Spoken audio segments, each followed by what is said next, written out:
Assalamualaikum warahmatullahi wabarakatuh. Dalam upaya melaksanakan pernyataan diri dosen unjuk kerja Tridharma Perguruan Tinggi atau yang disingkat dengan PDD UKT PT bidang pengajaran, perkenalkan nama saya Ine Kusuma Aryani dengan nomor induk dosen nasional 0610046805. Dalam melaksanakan sertifikasi dosen, saya melaksanakan PDD UKT PT dengan latar belakang keilmuan, S1 PMPKN Civic Hukum, kemudian S2 Pendidikan Umum, nilai karakter dan pedagogi, S3 Pendidikan Umum, nilai karakter dan pedagogi. Saat ini saya mengampu di rumpun ilmu pendidikan sosial, sosial humaniora, pendidikan karakter, pedagogi, pendidikan karakter, dan pendidikan Pancasila. Berikut mata kuliah yang saya ampu adalah pendidikan karakter, problematika perkembangan peserta didik, studi keuangan dan sistem sosial, pendidikan IPS berbasis multikultural, metode penelitian kualitatif, pendidikan Pancasila, dan pendidikan kewarganegaraan. Saat ini saya mengampu di Magister Pasca Pendidikan Dasar Universitas Muhammadiyah Purwokerto. Dalam sistem pembelajaran mata kuliah pendidikan karakter ini, saya menggunakan sistem DIE atau Delivery, Interaction, dan Assessment. Di mana delivery di sini merupakan transfer keilmuan melalui proses perkuliahan di dalam mata kuliah pendidikan karakter yang mencakup identitas, capaian pembelajaran, di mana di dalam capaian pembelajaran mencakup sikap, pengetahuan, keterampilan umum, dan keterampilan khusus.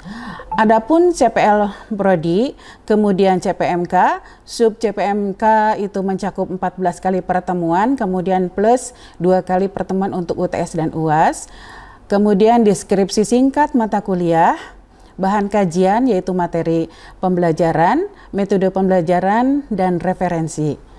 Berikutnya, yang kedua adalah interaction di dalam kelas. Interaksi di dalam kelas ini mencakup mahasiswa melakukan presensi di on class, kami menyediakan on class, berikutnya mengunduh bahan kajian di internet maupun di dalam on class. Berikutnya dosen memaparkan bahan kajian berbasis OB atau Outcome Based Education. Berikutnya mahasiswa melakukan studi lapangan ke SDMI tempat bekerja atau mengajar mereka. Kebetulan mahasiswa pasca Pendas ini, pendidikan dasar ini, mahasiswa sudah bekerja di SD atau MI. Berikutnya, mahasiswa menyampaikan temuan dan presentasi hasil lapangan, dan yang terakhir, mahasiswa membuat laporan. Adapun assessment, yaitu mengukur mahasiswa secara objektif sebagai berikut, yaitu presensi kehadiran dan keaktifan itu 15%, tugas makalah 15%, presentasi 20%, UTS 20%, UAS 20%, kemudian sosial, sikap, penampilan, dan komunikasi 10%.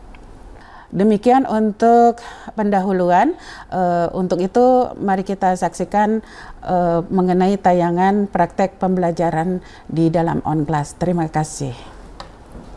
Bismillahirrahmanirrahim. Assalamualaikum warahmatullahi wabarakatuh.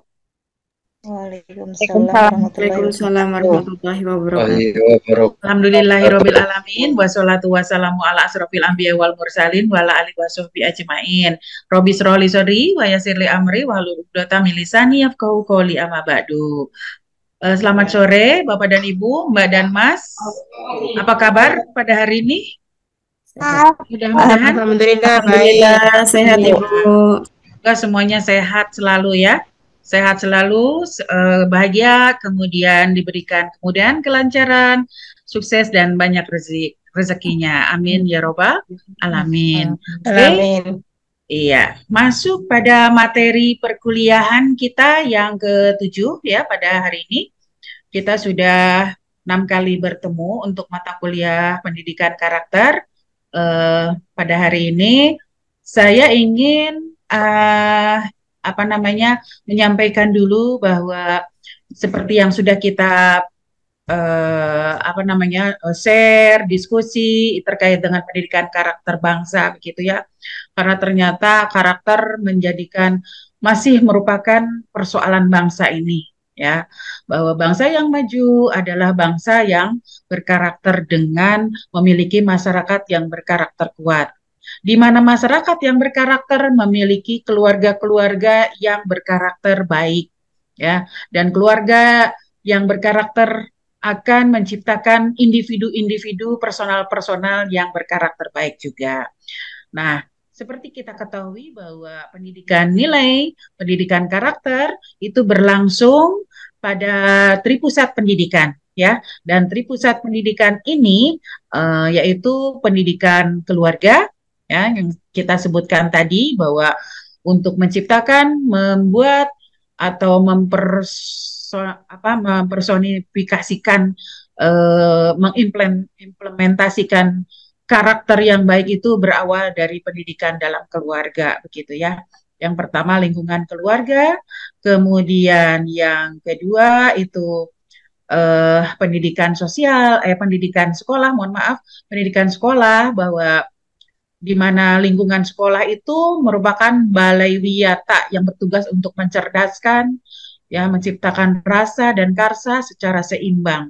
Otomatis pendidikan karakter apa yang sudah terbawa dari rumah itu bisa terbentuk dan menciptakan karakter yang kuat di sekolah. Dan yang ketiga yaitu lingkungan masyarakat. Nah, lingkungan masyarakat inilah untuk melakukan penguasaan diri dalam pembentukan watak dan karakter seperti itu. Nah, seperti yang sudah kita bahas kemarin bahwa dalam minggu yang lalu kita membahas tentang kelas yang berkarakter ya. Nah, coba saya mohon kepada Mas Iwan, untuk menyampaikan kelas yang berkarakter itu seperti apa? Masih ingat di topik kita minggu yang lalu?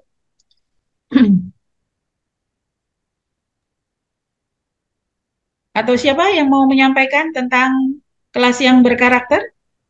Mas Iwan belum bisa masuk grup, Bu. Masih terkendala sinyal. Masuk. Oke. Kalau begitu, siapa yang mau menyampaikan tentang kelas berkarakter?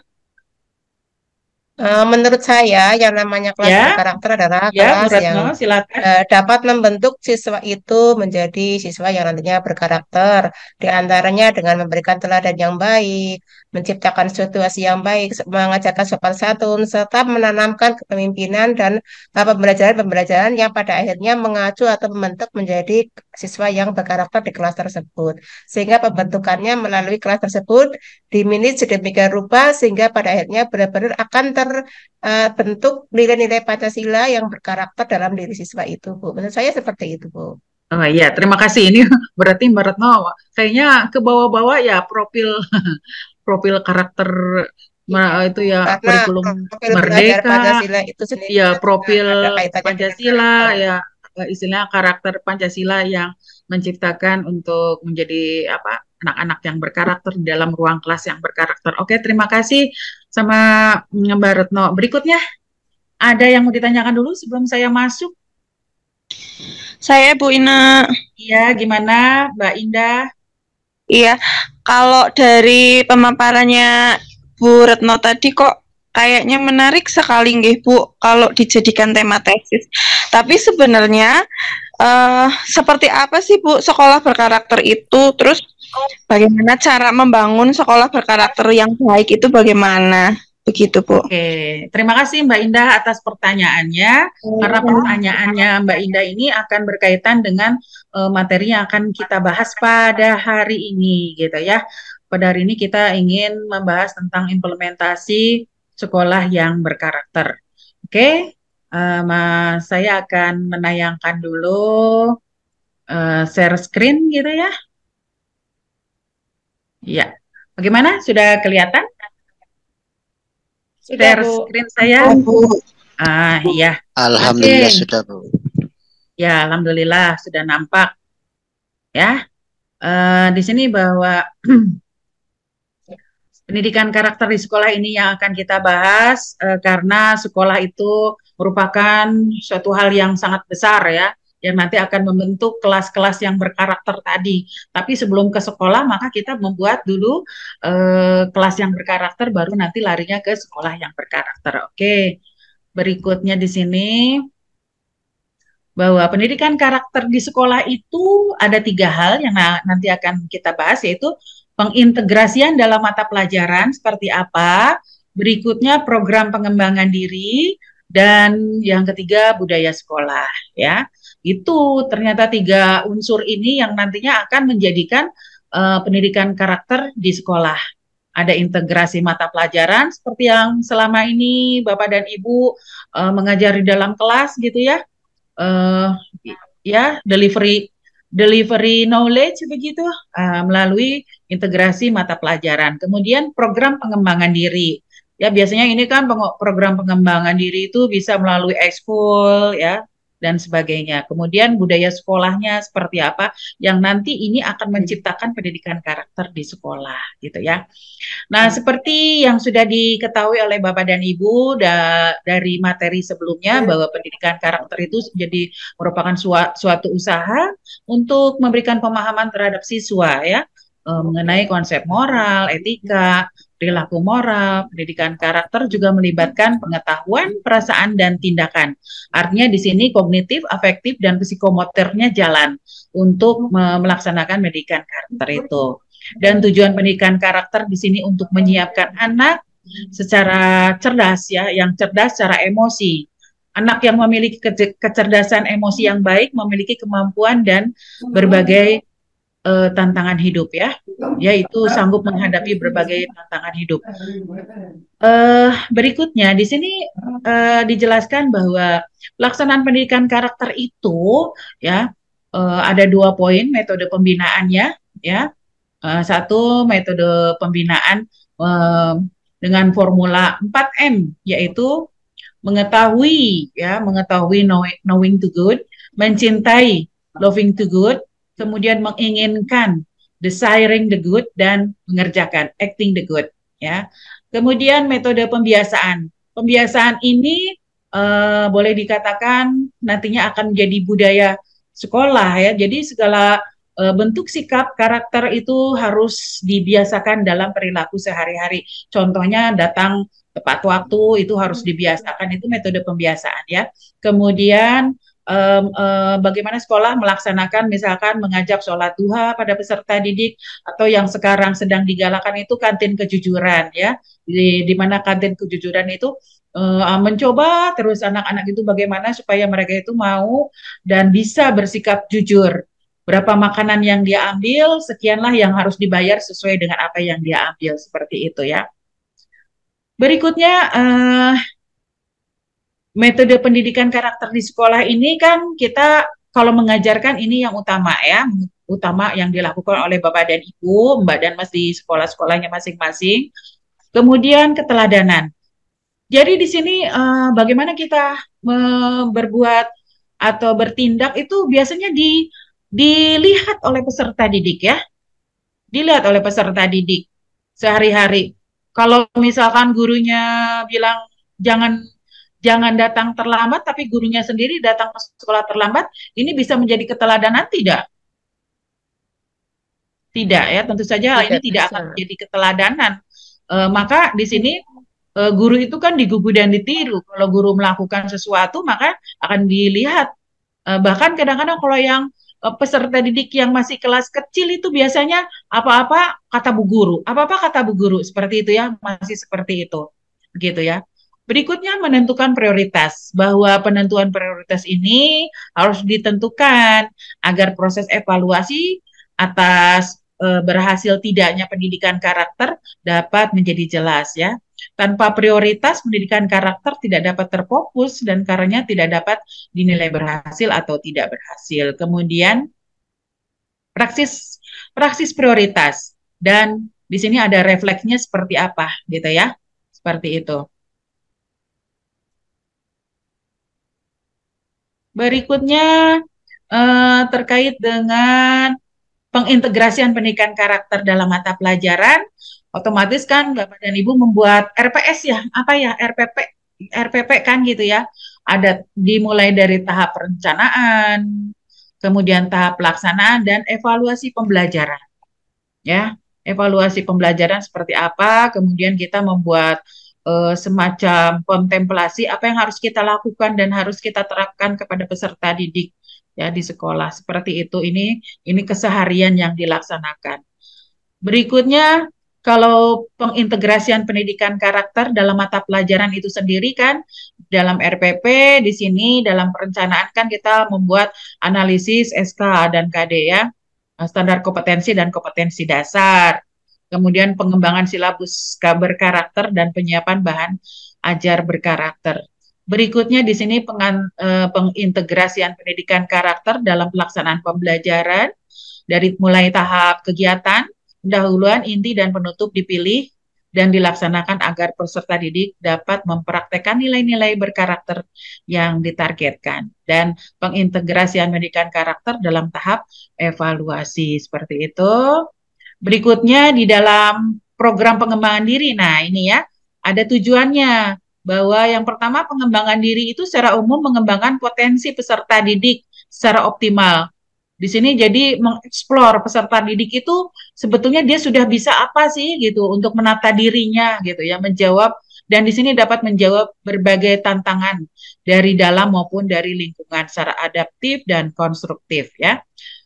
Baik di lingkungan keluarga maupun masyarakat. Yang kedua, bahwa tujuan khusus pengembangan diri ini untuk menunjang pendidikan peserta didik dalam mengembangkan bakat, minat, kreativitas, kompetensi, dan kebiasaan.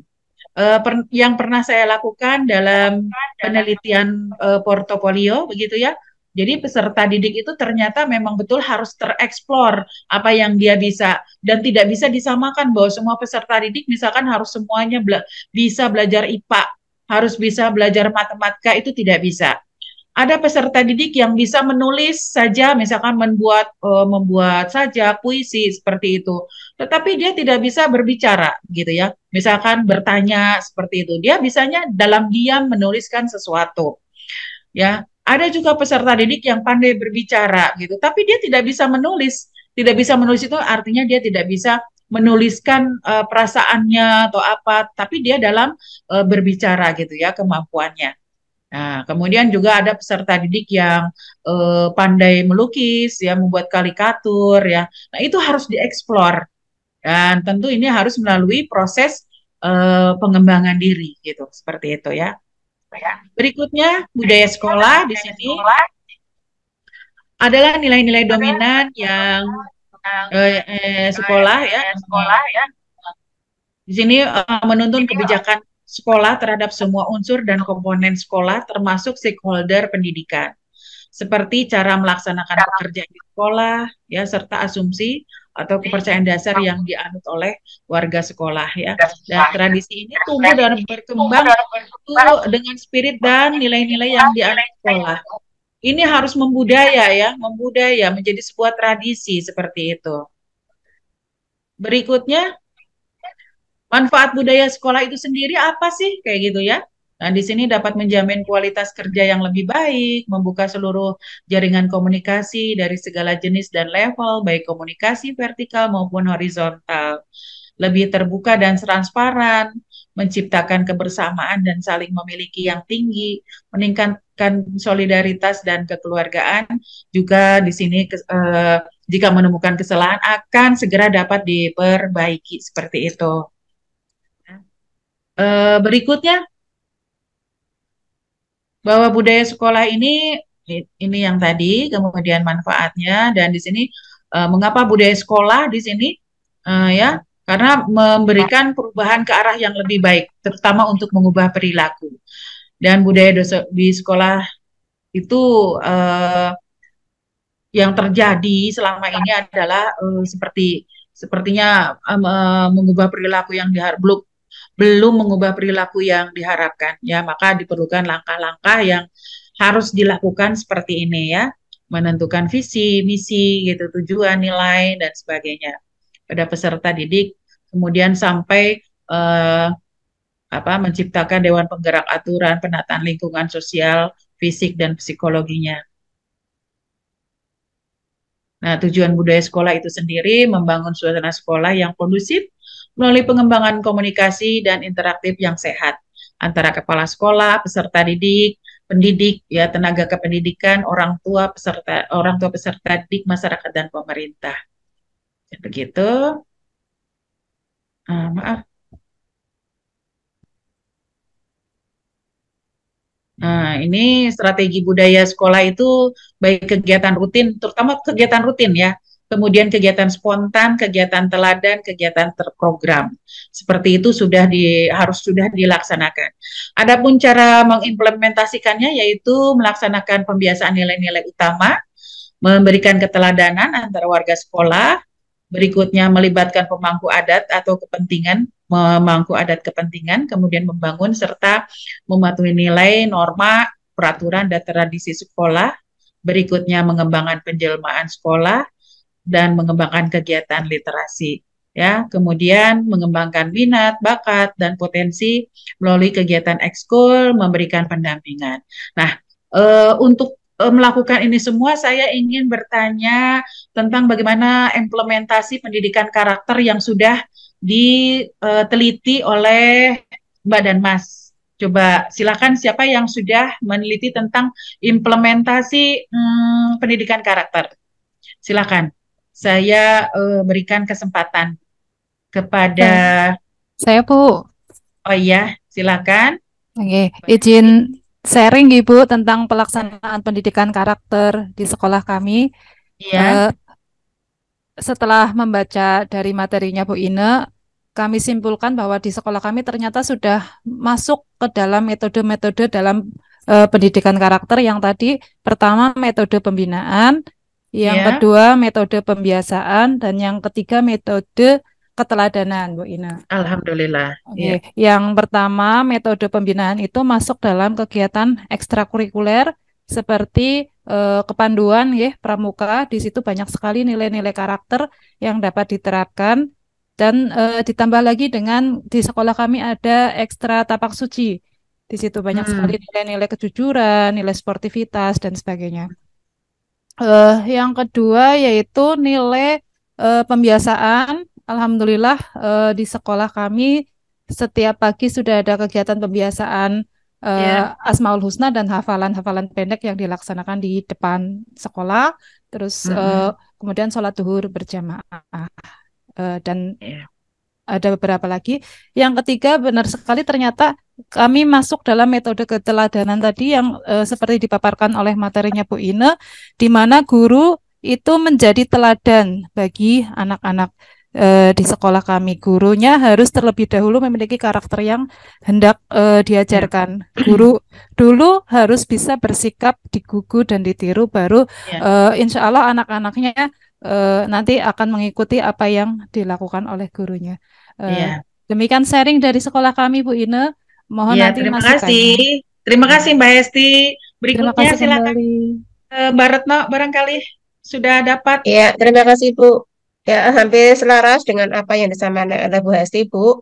Untuk penerapan karakter di SD kami itu sudah berjalan selama kurang lebih 2,5 tahun, Ibu.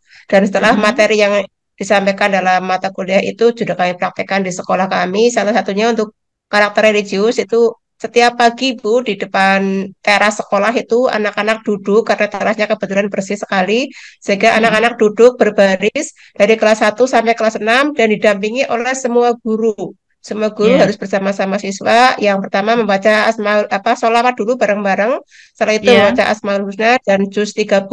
Itu jam 7 tet, Bu, sudah dimulai sampai kira-kira setengah jam 45 menit. Itu setiap pagi rutinitas dan itu benar-benar dilaksanakan di sekolah kami, Bu.